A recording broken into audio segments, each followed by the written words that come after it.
Attendez. Rafinha qui sort sur blessure face à l'Haïti. Encore une fois, ça ressemble à une blessure musculaire. En fait, Rafinha, cette saison, qu'est-ce qu'il a fait en fait? Toi aussi, Rafinha, faut parler, hein? Faut parler. Qu'est-ce que t'as fait, frère? Hein? Une blessure, deux blessures, trois blessures. En fait, toutes les blessures que Rafinha il a subies cette saison, c'est des blessures musculaires. Déjà, avec le Barça, on a payé les frais. Rafinha, il a été absent pendant une très grande partie de cette saison, on va pas se mentir. Et quand Rafinha, il était présent, on a directement remarqué la différence. Victoire contre Newcastle en LDC, on sait très bien qu'avec un Rafinha à 100%, on aurait pu aller loin. Malheureusement, il s'est blessé, on n'a rien pu faire. Et pour le coup, cette blessure, je lui en ai voulu et ça se trouve que je lui en veux encore parce qu'en soi, c'était un match amical contre la France. Mais tranquille, voilà, il s'est blessé. Au moins, physiquement, il s'en est remis. Et pour la Coupe du Monde, on s'est dit, vas-y, au pire des cas, on va avoir un Rafinha à 100%. Et pour la saison prochaine, on repart de plus belle. Mais malheureusement, non. Rafinha, actuellement, il se blesse encore. Et moi, premier degré, l'équipe, ça commence à m'inquiéter. Je sais pas exactement c'est quoi le problème. Je sais pas pourquoi à chaque fois, il se blesse comme ça. Mais je vous mens pas, l'équipe, ça me fait mal. Vraiment, ça me fait mal de voir que Rafinha, il se blesse autant. Et forcément, quand tu vois Rafinha enchaîner des blessures comme ça, dans la presse, hein, déjà que les Espagnols, ils sont ultra chauds sur lui, ça va commencer à remettre en doute son avenir au Barça. Ça va commencer à dire, oui, mais Rafinha prend de l'âge, Rafinha, faut le vendre, etc., etc. Et peut-être que là, ça va être paradoxal ce que je vais dire, mais même si le joueur lui-même a dit qu'il voulait rester au Barça, croyez-moi que s'il se blesse encore et que dans la presse, ça l'allume, si demain, il commence finalement à dire que peut-être qu'un départ en Arabie Saoudite, ça serait le mieux pour moi parce que physiquement, ça ne suit plus. Eh les gars, ça me ferait mal en fait, ça me ferait mal. La vérité, ça se trouve que là, je mélange tout, mais c'est trop. Deuxième match de Coupe du Monde, Rafinha sort sur blessure et les gars, ça pue. Ça pue parce que c'est une blessure qu'il a eue toute la saison. Une blessure musculaire. Reste à voir si c'est déchirure, lésion. Mais en tout cas, ça pue pour le Brésil, ça pue pour Rafinha et ça pue aussi pour le Barça. On l'a vu sortir dégoûté, tirer la tronche, mais pas en pleurs. Mais là, du coup, ce qui me fait peur, les gars, c'est que déjà Rafinha peut être forfait pour la Coupe du Monde. Je reviendrai avec plus de détails quand j'en aurai. Mais ce qui me fait encore plus peur, c'est toutes les rumeurs autour de Rafinha vers l'Arabie Saoudite. Parce que Rafinha lui-même l'a dit, il y a des contrats qu'il ne peut pas refuser. Il a voulu partir il y a quelques années, mais Flick nous a sauvés. Là maintenant, Rafinha, cette saison, son corps n'a pas tenu. Et lui-même peut se dire, mon corps tient plus, autant aller prendre un gros billet en Arabie. Que je ne veux pas handicaper le Barça. Et ça, les gars, ça pourrait être une très très grosse perte. Un départ très douloureux. Et ça pourrait aussi totalement retourner notre mercato. En tout cas, on espère pour Rafinha que c'est rien de grave. Mais je vous mens pas, les gars, ça pue. Cette image, je l'ai vue toute la saison. Sinon, vous, les gars, vous en pensez quoi? Ramenez-vous sur Snap sans s'ennuyer. 5 étoiles sur le maillot. Une victoire 3-0. Devinez juste pourquoi ils ont tous sorti leur bigot. Non, tous les Brésiliens dans le stade, ils ont sorti leur téléphone pour immortaliser un moment. C'est malheureusement pas la sortie de Rafinha sur blessure. Ça commence à faire beaucoup pour nos petits Brésiliens. J'espère que c'est rien de grave et que c'est pas une fin de Coupe du Monde.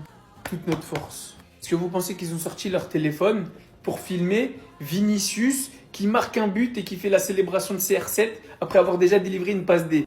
Non. Que vous pensez qu'ils ont sorti leur téléphone parce qu'il y avait deux des plus grosses légendes de l'histoire du Brésil, Ronaldinho et R9 Phénoménaux dans les tribunes. D'ailleurs, on m'enlèvera pas que Vinicius il a fait un bon match parce que Ronaldinho il a touché avant. Voilà, c'est ma théorie. Mais toujours pas. Est-ce que vous pensez qu'ils ont sorti leur téléphone pour filmer sa vieille célébration de surfeur là? Non! Ils ont sorti les téléphones pour immortaliser l'entrée en jeu de Bobby pour sa première Coupe du Monde. Voilà ce qu'il représente pour ce peuple, Carlo. C'est bien, t'as pris Neymar pour faire plaisir à tout le monde. Maintenant, lui, tu nous fais plaisir. Tu le vires de l'équipe. On veut plus voir son race. Bon, lui, t'as le droit de le laisser titulaire quand même. Parce qu'il a claqué un doublé aujourd'hui. Et bon, sur le premier but, c'est un but CSC qui touche à la fin. Mais le deuxième, rien à dire. Je m'incline. Pétard pied gauche, pleine lucarne. Inarrêtable. Mais le petit, faut lui donner du temps de jeu. Le petit, faut lui donner du temps de jeu parce qu'il a faim. Lui, si tu le lâches dans l'arène, tu vois qu'il est capable de faire quelque chose. Et maintenant qu'on sait que malheureusement, Rafinha ne jouera très certainement pas le prochain match, et on ne sait pas combien de matchs il ratera par la suite, si tu veux aider Vinicius à aller le plus loin possible dans cette compétition, et si tu veux faire kiffer les Brésiliens, tu sais ce qu'il te reste à faire. Cette image, on veut la voir plus souvent. Et j'ai même envie de dire, tu peux le mettre titulaire les yeux fermés. Parce que Martinelli et Ryan, ça va 2 minutes. C'est pas eux qui te feront gagner des matchs. Mais lui là, oh oui. Les gars, ça va faire au moins 1 heure. 1 heure que je suis dévasté. Genre. Vous allez pas me dire que c'était une saison one shot. La seule saison, et même là, il se blesse aussi. Vous allez pas me dire que même là, Roman ne va plus jamais revoir ce Rafinha là. Ne serait-ce que se rapprocher de ça, c'est fini. Genre. Je pense que la Coupe du Monde allait terminer pour Rafinha, mais en tout cas, heureusement qu'il a acheté Gordon encore une fois. Parce que Rafinha, en fait, depuis ses débuts, il rate au moins un mois de compétition à chaque fois. Première saison officielle de Lamine Yamal. Je parle pas du moment où il a commencé sous Xavi. Décembre, janvier, il commence titulaire à droite. Et oubliez pas qu'il y avait une histoire de jalousie où Rafinha lui donnait pas le ballon à cette époque-là. Il revenait de blessure. Pareil, un mois. Les Isque Jambier sont en train de le trahir. Alors félicitations au Brésil avec un doublé de Cunha et Vinicius qui marque encore un but. C'est super pour le Brésil. Ils lancent leur qualification, d'accord. Et là pour moi, là, vu sa tête, il sait que c'est mort. Il sait que c'est mort. Et on peut pas compter sur lui. Rafinha n'est plus fiable, c'est factuel. Si ça pose 100 millions, les gars, soyez pas étonnés que le Barça le vende. Rafinha qui sort sur blessure. Force au Barcelonais, les gars. Quand tu sais qu'en plus, il a une saison compliquée, voilà, avec le FC Barcelone, où il y a eu des blessures, il revenait, il se reblessait. On se me rappelle, voilà, face à la France, il a joué, il s'est donné comme un malade mental sur le terrain, puis il est sorti sur blessure. Encore aujourd'hui, il est blessé, les gars. En espérant que ça ne soit pas une blessure grave, sachant que tu vois, il sort en larmes, etc. Moi, j'espère vraiment que c'est pas grave et qu'il pourra continuer la compétition, parce que ça peut clairement le démoraliser, cette blessure-là. Quand tu sais qu'en plus, au FC Barcelone, c'est compliqué. Quand tu sais qu'au FC Barcelone, il y a eu énormément de blessures là, cette saison. Si tu rajoutes à ça qu'il ait une longue absence après, non, ça serait vraiment beaucoup trop pour lui. Il sort à la mi-temps, les gars.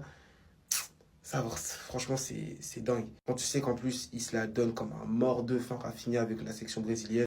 Certes, il y en a, ils vont me dire que oui, Rafinha, c'est pas une grosse perte. Ça restera toujours une perte pour le Brésil, parce que c'est un joueur de qualité. Malheureusement, il s'est blessé.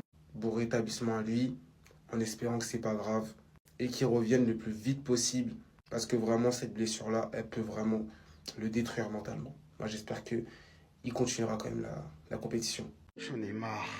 Oh là là, mais putain. Eh mais Rafinha, qu'est-ce que t'as? Merde. Eh, c'est tellement la poisse cette année pour lui.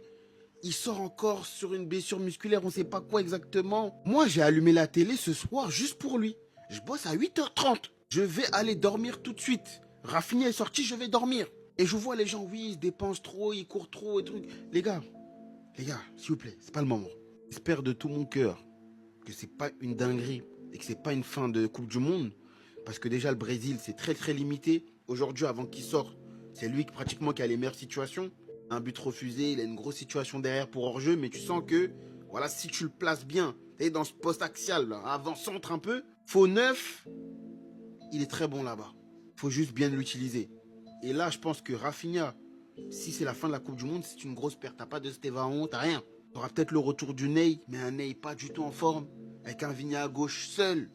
Je peux vous le dire, le Brésil est bientôt éliminé dans ces cas-là. Hein. Malheureusement, ça pue les frères. Ça pue. Ça pue pour Rafinha. Blessure musculaire. Ça va être difficile. Je pense pas que pour la fin de la Coupe du Monde avec le Brésil, il va continuer. Et pour le Barça, ça pue. Cette saison, c'est pas la première, c'est pas la deuxième fois. Il était déjà passeur, Vinicius, sur le but de Cunha. Et quand il décide d'être un vrai numéro 7, voilà ce que ça donne. Vinicius, c'est un but et une passe dès ce soir, tout simplement. Il voulait être patient, Ancelotti, pour Hendrick. Le bon moment, c'était quand? Regardez dans quel état Hendrick rentre sur le terrain. Tout congestionné, il a fait des pompes avant de rentrer pour impressionner les spectatrices. Il est rentré sur le terrain, acclamé par tout le public. C'est une star au Brésil, acclamé par tout le public brésilien. Le faux Neymar en tribune qui célèbre les buts du Brésil. Et je vais vous dire la vérité, le Brésil, ils m'ont pas impressionné, ils ne font absolument pas peur. Ça, contre une grosse équipe, ça sort directement. Haïti a eu des occasions. Haïti a eu des occasions de marquer. Et même offensivement, le Brésil, c'est pas fou. À voir pour la suite. Abonne-toi. Voilà. Fans qui me déçoivent énormément. Il y a des fans qui me déçoivent énormément du Barça. Oh, Rafinha ne peut plus tenir sur une autre saison au Barça. Oh, Rafinha. Oh, ça se voit, il est finito. Vous me décevez énormément. Vous me décevez. Il y en a là, vous ne méritez pas de supporter le club qu'on appelle le Barça. Comment tu peux te réjouir de la blessure d'un joueur? Incroyable. Frérot haïtien, j'ai voulu y croire, hein. J'ai voulu y croire, mais l'écart de niveau, il est trop flagrant. Et là, voilà, là, ça se paye cash, hein. Clairement, le Brésil, ils sont partis pour vous laisser aucune chance. Limite, ça me fait mal tellement, j'ai même pas envie de regarder la deuxième mi-temps. Parce que là, à ce rythme-là, ça va se finir comme un Allemagne-Corasso. En fait, c'est là où il y avait la possibilité d'aller chercher quelque chose. C'est là où les Haïtiens, vous pouvez vous en vouloir, là, de ce match face à l'Écosse. Parce que dans ce match-là, il y avait de la place, il y avait moyen d'aller récupérer 3 points. Là, ça va être compliqué. Et la deuxième mi-temps, elle n'est même pas commencée. J'ai déjà peur pour vous. Force à vous, peuple haïtien. Mais ça, je pense que ce soir, ça va être compliqué.